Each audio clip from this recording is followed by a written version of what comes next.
research fellow at the University of Pennsylvania at the Frontal Temporal Degeneration Center, but today I'm going to be sharing my PhD work, which was conducted at the University of Toronto under the supervision of Dr. Yana Yunisova.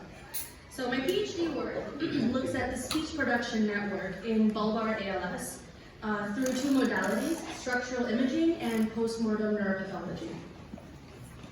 So ALS is a multi-system neurodegenerative disorder with motor and extramotor characteristics.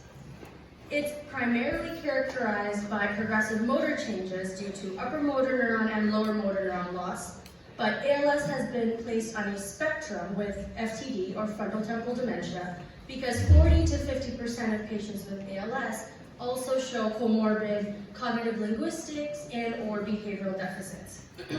So among these extramotor deficits, language deficits may actually be the most common, but it's still important to recognize that there's vast heterogeneity in the clinical presentations of these cases with ALS and in the underlying brain structures that are affected.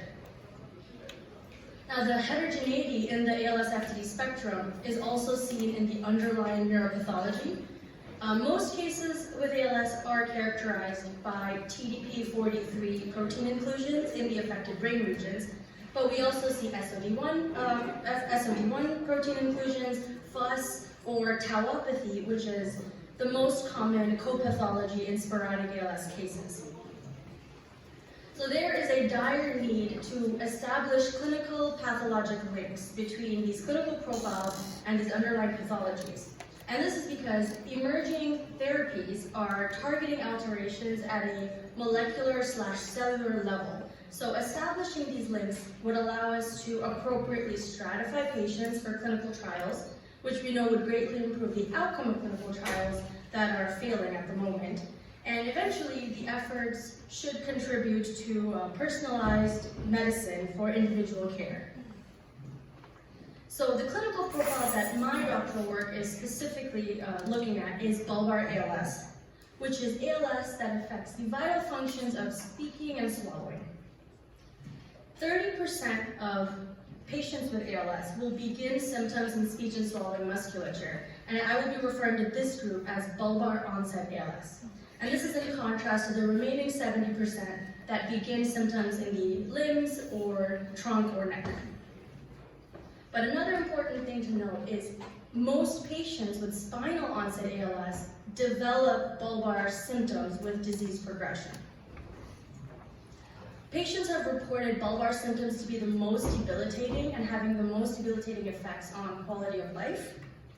And another thing that makes bulbar ALS phenotype important is that it has survival implications, which we can appreciate in the survival curve in green. So bulbar ALS is associated with a faster rate of decline and a reduced survival time. And last, there is a body of literature that has linked bulbar ALS phenotype to a higher prevalence and greater severity of cognitive linguistic deficits. Yet, bulbar ALS remains one of the least studied phenotypes of ALS in terms of its neurological underpinnings. So that brings me to the overarching research goal of my doctoral research, which was to characterize the neurological underpinnings of bulbar ALS phenotype. To answer this question, we turn to the speech science literature. I won't go into the details because I'm sure everybody has heard of the DIVA model by Gunther and colleagues. The DIVA model maps certain neuroanatomical regions of the brain to the speech motor control processes. So as a first step, we turned to just the cortical areas of this model, and I'm going to be referring to this as a speech production network for the rest of the presentation. So we looked at this through in vivo structural imaging and postmortem neuropathology. And our main hypotheses were that given the high occurrence of motor speech deficits, or dysarthria, because of bulbar ALS, regions of the speech network will be affected in patients that have bulbar disease, and degeneration of certain areas within the speech network will be associated with bulbar motor severity. So we'll begin with the first study, which was the structural imaging study.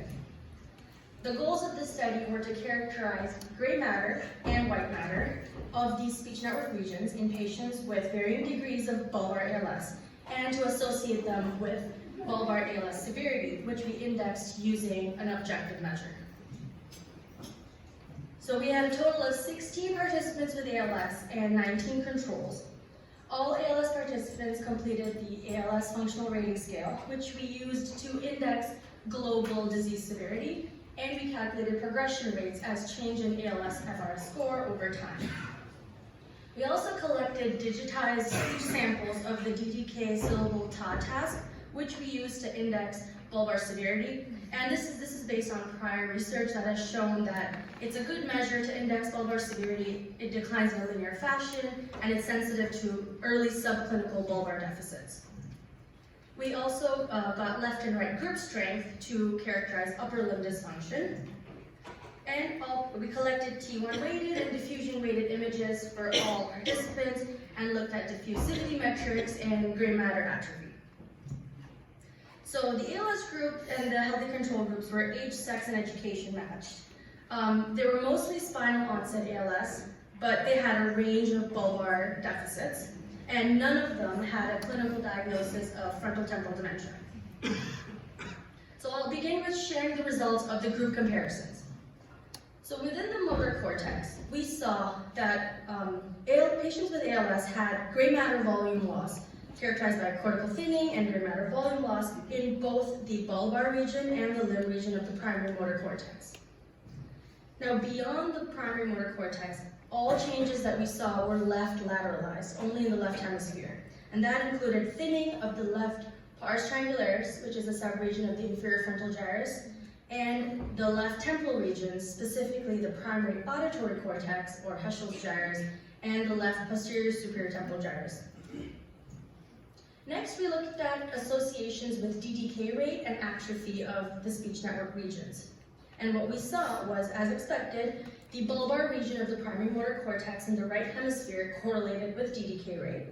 But beyond the motor regions, we saw temporal associations with temporal regions, specifically the left posterior superior temporal gyrus and bilateral auditory cortex. Now, the models predicting grip strength or overall disease severity indexed by ALS-FRS were not significant, but when we looked at progression rates, one specific region emerged, and that was the pars opercularis, which is a subsection of the inferior frontal gyrus. So faster progressors were associated with both gray matter and white matter atrophy of this one region. So summarizing that first study, we see beyond the motor cortex left lateralized changes in the speech production network.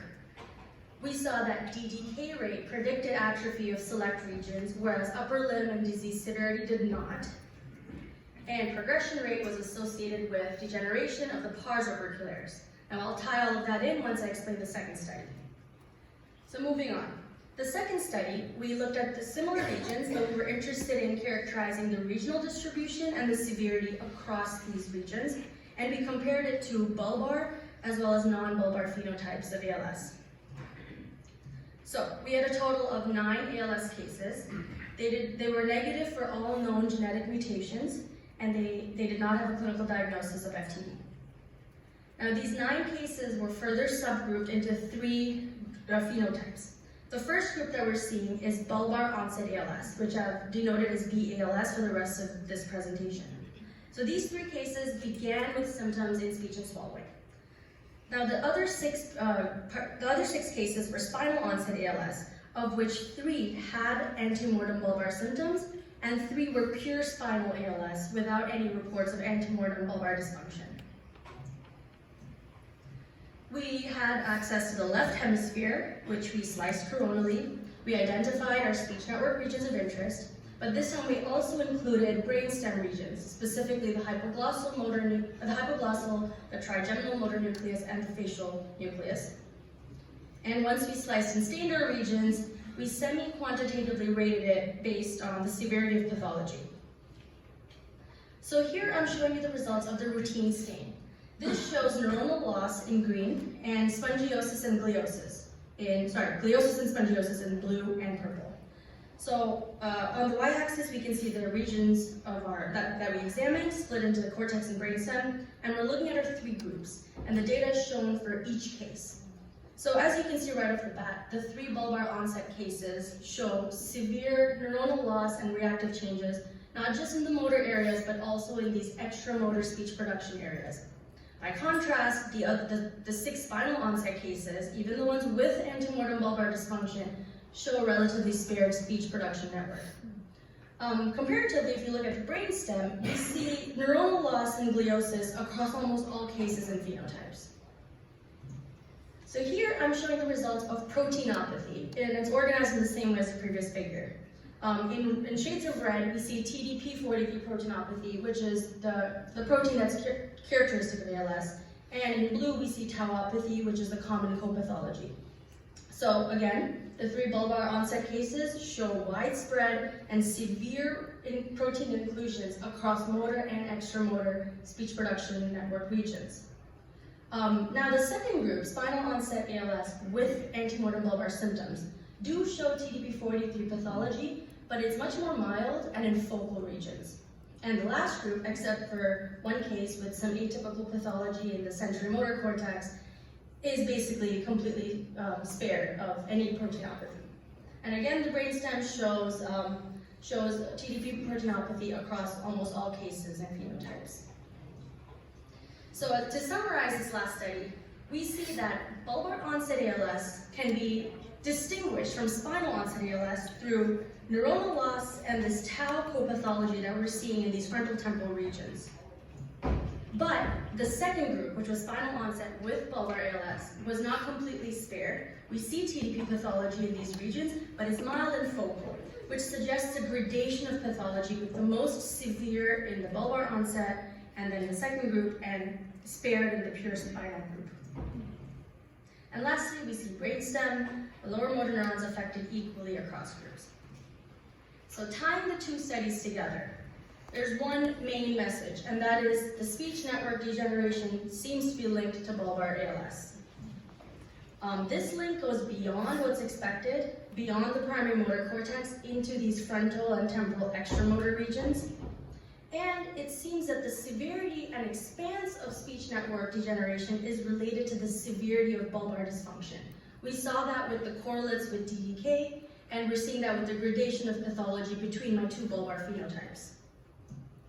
But bulbar onset ALS may still be neuropathologically distinct. We saw neuronal loss and we saw tau copathology, which was not seen in any of the 6 spinal onset cases. So these 2 studies can give us insight into the disease mechanisms underlying ALS. Specifically, it supports a network-mediated propagation of disease, which has been supported not just in ALS, but also other neurodegenerative diseases that are looking at misfolded proteins and how they propagate in the brain. The MRI study found left lateralized changes. This is in line with the traditionally viewed left lateralization of speech and language function, and it suggests a breakdown of functional connectomes, which has also been seen in the fMRI literature in ALS.